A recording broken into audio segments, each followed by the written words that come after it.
بسم اللہ الرحمن الرحیم۔ اہل عقل کے تمام سامعین کو السلام علیکم اور خوش آمدید۔ آج کی ویڈیو کو سٹارٹ کرنے سے پہلے میری آپ لوگوں سے گزارش ہے کہ اس کام کو یعنی حق کی خالص آواز آپ تک پہنچانے کے لیے اہل عقل کی ٹیم کو بہت زیادہ ریسرچ اور ایڈیٹنگ کے مراحل سے گزرنا پڑتا ہے۔ اگر آپ لوگ چاہیں تو آپ بھی اس کار خیر کا حصہ بن سکتے ہیں۔ اس کے لیے آپ صرف چند دوستوں ساتھیوں کے ساتھ اس چینل کو شیئر کیجئے تاکہ حق کی آواز ان تک بھی پہنچ سکے۔ برائے کرم یہ ویڈیوز اور پلیٹ فارم اپنے زیادہ سے زیادہ دوستوں کے ساتھ شیئر کیجئے، شکریہ۔ اب آئیے چلتے ہیں آج کے ٹاپک پر، اور آج کا ٹاپک ہے کہ کیا باہر سے کوئی مدد ہم تک پہنچے گی؟ کیا کوئی مسیحا ہمارا بوجھ اٹھانے آئے گا؟ کیا کوئی باہر کا امام ہمارے لیے آسانیاں لائے گا؟ اس ٹاپک کا آغاز میں علامہ اقبال کی ایک چھوٹی سی نظم سے کروں گا جس کا عنوان ہے امامت۔ علامہ اقبال فرماتے ہیں کہ تو نے پوچھی ہے امامت کی حقیقت مجھ سے، حق تجھے میری طرح صاحب اسرار کرے، ہے وہی تیرے زمانے کا امام برحق جو تجھے حاضر و موجود سے بیزار کرے، موت کے آئینے میں تجھ کو دکھا کے رخ دوست، زندگی تیرے لیے اور بھی دشوار کرے، دے کے احساس زیاں تیرا لہو گرما دے، فقر کی سان چڑھا کر تجھے تلوار کرے، فتنہ ملت بیضاں ہے امامت اس کی جو مسلمان کو سلاطین کا پرستار کرے۔ ہر دور میں انسان نے کسی نہ کسی طرح اپنی ذمہ داریوں کے بوجھ سے جان چھڑانے کے لیے کسی دیو مالائی مسیحا مذہبی شخصیت یا وسیلے سے امید لگائی ہے کہ باہر سے کوئی مدد آئے گی اور ہماری یہ شکستہ حالی بہتر ہو جائے گی۔ ان کام چور لوگوں نے کام سے جان چھڑانے کے لیے ایک باہر کے خدا، رسولوں، اماموں اور تقدیر اور مقدر،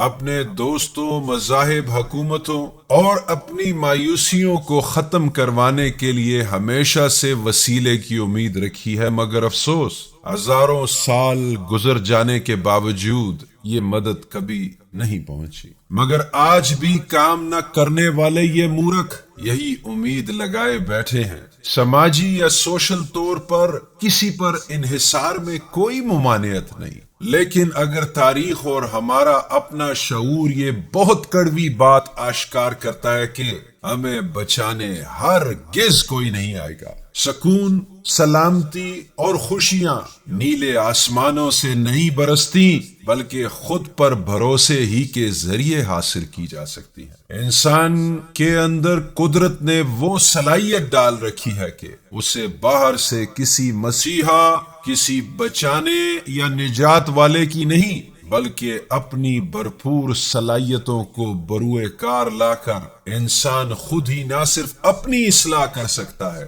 بلکہ خود کو ذہنی اذیت اور قید سے آزاد کر کے اپنے لیے خود ہی ایک مسیحا بن سکتا ہے۔ لیکن سب سے پہلے اس کے لیے ایک شرط ہے، اور وہ شرط ہے خلوت۔ یہ محض تنہائی نہیں بلکہ ایک بہت بڑے ارتقاء اور ٹرانسفارمیشن کا عمل ہے۔ خاموشیوں میں غور و فکر کے ذریعے جتنے فریبی اور خود ساختہ بت اور تصورات ہوتے ہیں خود بخود ہماری سوچ میں ٹوٹتے چلے جاتے ہیں۔ قرآن کی سورت نمبر 28 آیت نمبر 88 کہتی ہے، ہر چیز نے فنا ہونا ہے سوائے اس کے چہرے کے۔ فلسفی، سائنسدان، غور و فکر کرنے والے مفکرین سبھی کے سب اسی اندرونی بیابان سے گزرے ہیں جہاں خاموشیوں میں خود پر تحقیق کے بعد ہی ایمان پختہ ہوتا ہے۔ قرآن کی اصطلاح میں اللہ کا چہرہ یعنی وجہ اللہ اس بات کی علامت ہے کہ الہی موجودگی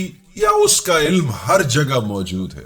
یہی بات سورۃ البقرہ یعنی سورہ نمبر 2 آیت 115 میں ہے کہ تم جس طرف بھی رخ کرو گے وہیں تمہیں اللہ ہی کا چہرہ دکھائی دے گا۔ اللہ کا چہرہ کوئی جسمانی حصہ نہیں بلکہ خود ایک روشن اور حقیقی سمت ہے کہ جس کے سامنے ہر شے مدھم پڑ جاتی ہے۔ اسی لیے قرآن کہتا ہے کہ سوائے اس کے چہرے کے جس کے معنی حقیقت یا حق جو خود ہے اور وہی ہمیشہ قائم و دائم رہے گا، کثرت وجود اور دوئی ساری کی ساری واپس اسی ایک وجود میں تحلیل یا گھل مل جاتی ہے۔ رومی اسے شاعرانہ انداز میں کہتے ہیں صورتیں بہت ہیں لیکن چہرہ ایک ہے، یہ ہر آئینے میں نظر آتا ہے لیکن کسی کا نہیں ہے۔ پیدائش کے فوراً بعد اور بچپن سے ہمارے والدین، رشتہ دار، خاندان، مذاہب، فرقے اور سرکاری طور پر ہماری پروگرامنگ یا کنڈیشننگ کی جاتی ہے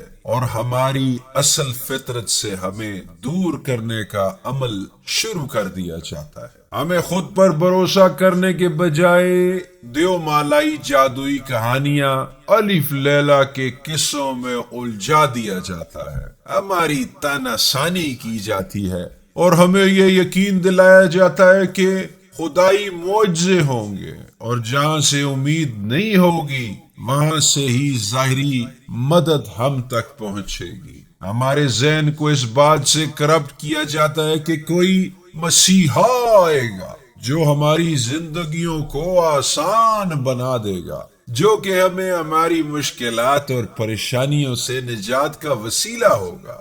اسی لیے بچپن کی یہ سوچ ڈالنے کی وجہ سے ہم سست ہو جاتے ہیں اور دوسروں پر بھروسہ اور دار و مدار ہی ہماری عادت بن جاتی ہے اور ہم عقل کے استعمال کو خود پر حرام کر بیٹھتے ہیں اور باقی ماندہ تمام زندگی جذباتی انداز میں جیتے اور انہی دقیانوسی عقائد کے دفاع میں گزار دیتے ہیں۔ لیکن تلخ حقیقت تو یہ ہے کہ کبھی بھی کوئی صوفی، بزرگ، پیغمبر، امام وغیرہ باہر سے کسی جسمانی طور پر نہیں آئے گا اور نہ ہی تمہاری جگہ کوئی تمہارے رستے پر چلے گا۔ ایک ولی اللہ یا کوئی دانا آدمی بھی تمہیں صرف حقیقت کا آئینہ ہی دکھا سکتا ہے، اس رستے کی صرف نشاندہی تو کر سکتے ہیں، لیکن رستے پر چلنا صرف اور صرف خود تمہارا ہی کام ہے۔ جن لوگوں کے قلب معرفت یا روشن خیالی کے علم سے منور ہو جاتے ہیں تو وہ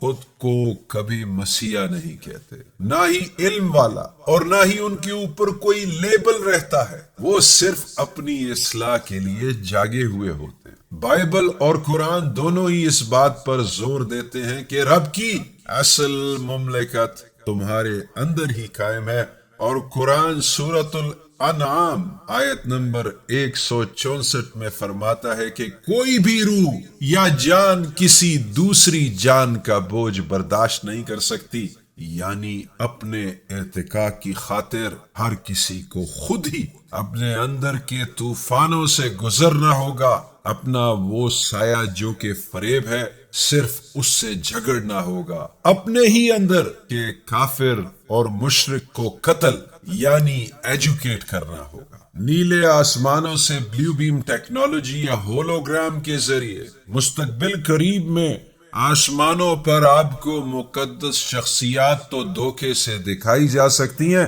مگر حقیقت میں ایسا کچھ نہیں ہونے والا۔ حقیقت میں ہمیں خود ہی اپنے باطن میں جھانکنا ہے اور اپنے اندر روشن خیالی اور شعور کی اس طاقت کو بیدار کرنا ہوگا، خود کو وقت دینا ہوگا، خود کی اصلاح کرنی ہوگی اور غور و فکر کے ذریعے جاننا ہوگا۔ قرآن پاک کی سورت نمبر 13 آیت 11 میں فرمایا گیا ہے کہ اللہ کبھی ان لوگوں کی حالت نہیں بدلتا جو خود اپنی حالت کو اپنے اندر بدلنا نہیں چاہتے۔ ہمارا اللہ یعنی ہمارا ضمیر ہم سے اپنی تجلی اسی لیے چھپائی ہوئے تاکہ ہم خود بغیر کسی سہاروں کی بیساکھیوں کے ذہنی آزاد ہو کر خود اپنے پاؤں پر کھڑے ہو سکیں۔ ہر کسی کے اندر ایک چھپا ہوا خزانہ موجود ہے جسے صرف اپنی ہی جانب باطنی سفر کے ذریعے ڈھونڈا جا سکتا ہے۔ بات تھوڑی کڑوی ہے مگر یہ سفر تمہارا اپنا ہی ہے، اور خود شناسی کے لیے باہر سے کوئی مدد نہیں بلکہ تم نے خود ہی اکیلے اس کا بوجھ اٹھانا ہے۔ کسی بھی صحیفے یا کتاب میں بغیر جد و جہد اور صبر کے آسانیوں کا وعدہ ہرگز نہیں ہے۔ شعور کی روشنی قلب کی بیداری کے بغیر ہرگز ممکن نہیں، اور سکون اور سلامتی ایک بیدار اور باشعور سوچ کے بغیر حاصل ہی نہیں کیا جا سکتا۔ شعور کی بیداری کے لیے خود اعتمادی شرط ہے، اور اس کے ساتھ ساتھ اس بات پر قوی یقین ہونا کہ میرا بوجھ کوئی اور نہیں اٹھا سکتا،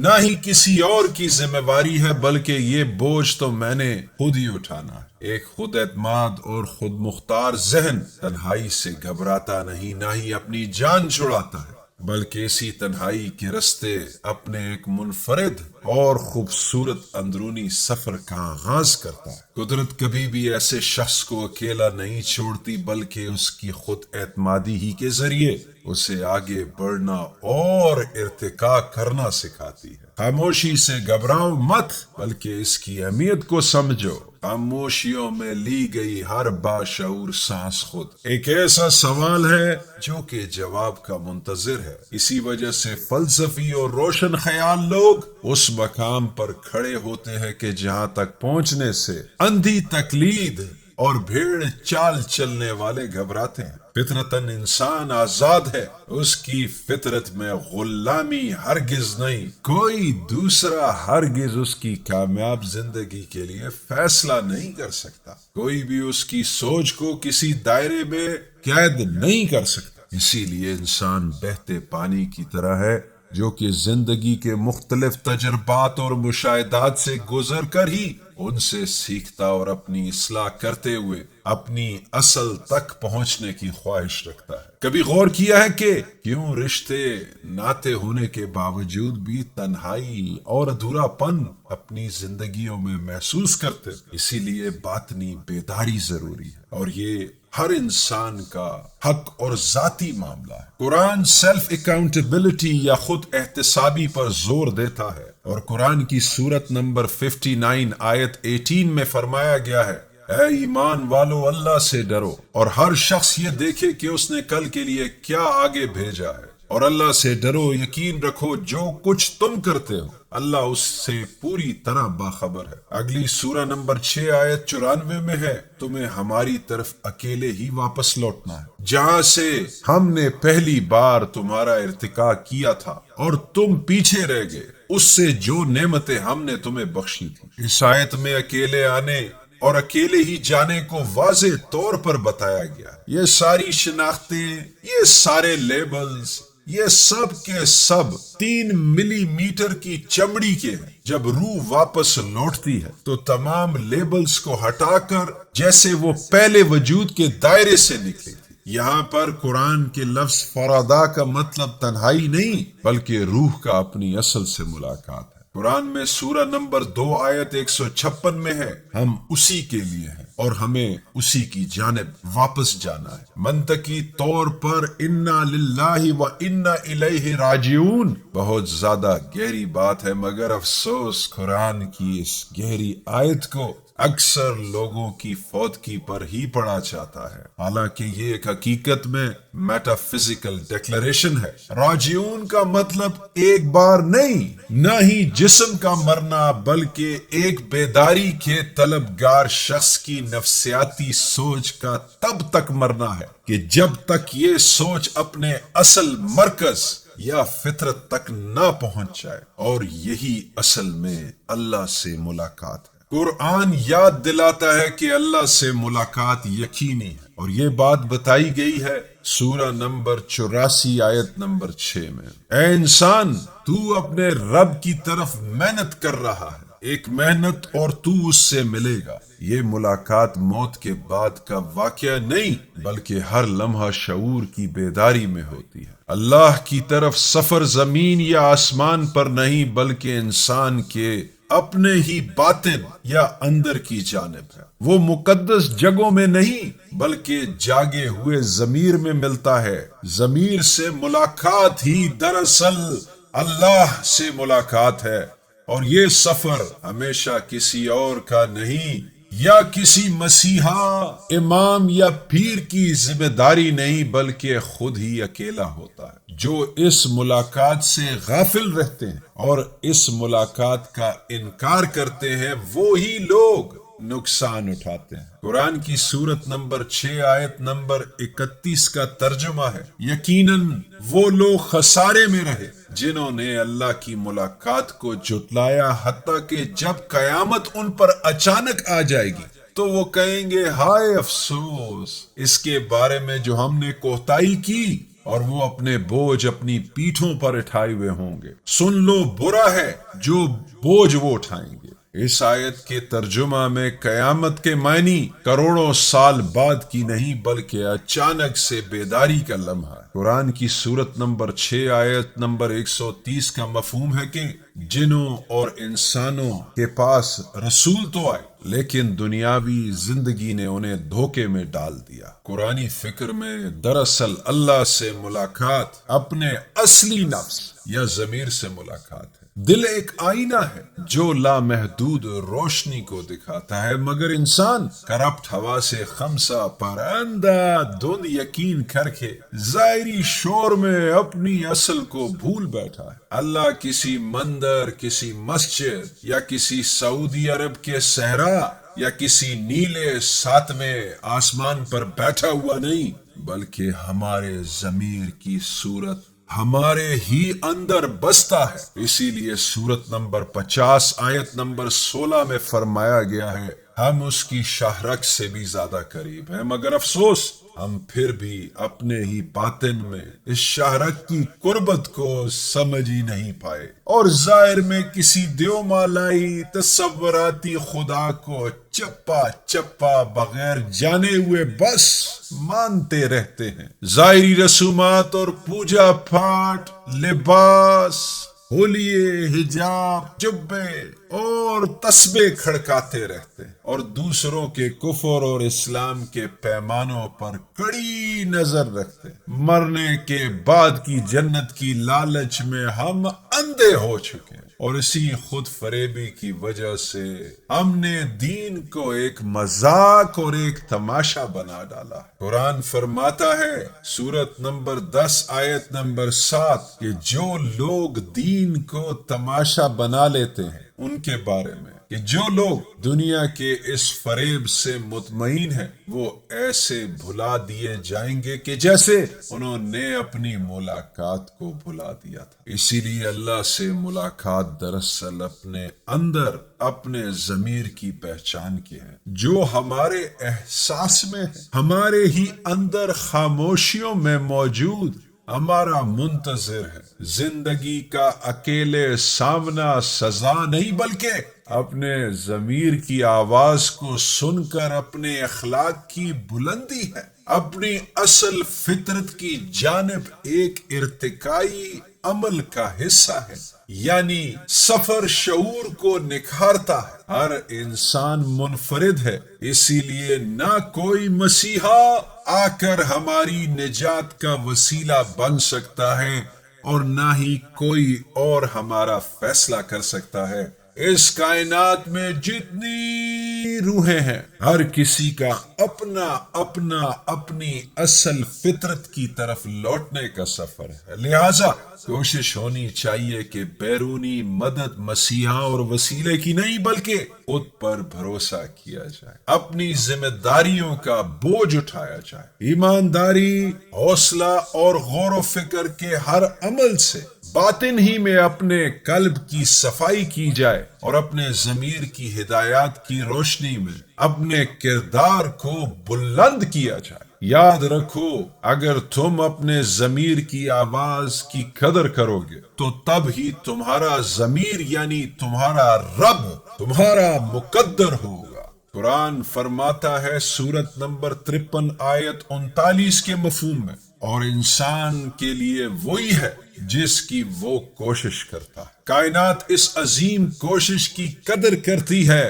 اور اسی کوشش کا صلہ دیتی ہے۔ حقیقت کا اصل طالب وہی ہے جو اپنے اندر کی سچائی کو سمجھنے کی کوشش کرتا ہے۔ وہ کتابوں اور لوگوں کے علم کو رٹ کر غرور نہیں کرتا بلکہ خود ہی کو جان کر بیدار ہو جاتا ہے، اپنے نفس سے جنگ کرتا ہے اور اپنی اصلاح کے لیے جد و جہد کرتا ہے۔ لہذا تنہائیوں کو زحمت نہیں رحمت سمجھو، تنہائی میں مایوسی نہیں بلکہ خود شناسی کا موقع سمجھ کر اس پر شکر ادا کرو۔ جب انسان محفلوں، داد اور واہ واہ کا طلبگار نہیں رہتا تو اس کا مطلب ہے کہ وہ اپنے باطن سے جڑ چکا اور اپنے اندر کی خاموش آواز کو سننے لگ گیا، اور جب ایسا ہو جائے تو یہ تنہائی روشن بن کر کے اسے اپنے رب سے اور بھی قریب کر دیتی ہے۔ قرآن کی سورہ نمبر 2 آیت 185 میں ہے، میں قریب ہوں اور دعا کرنے والے کی دعا سنتا ہوں۔ قرآن کی سورہ 20 آیت 46 ہے،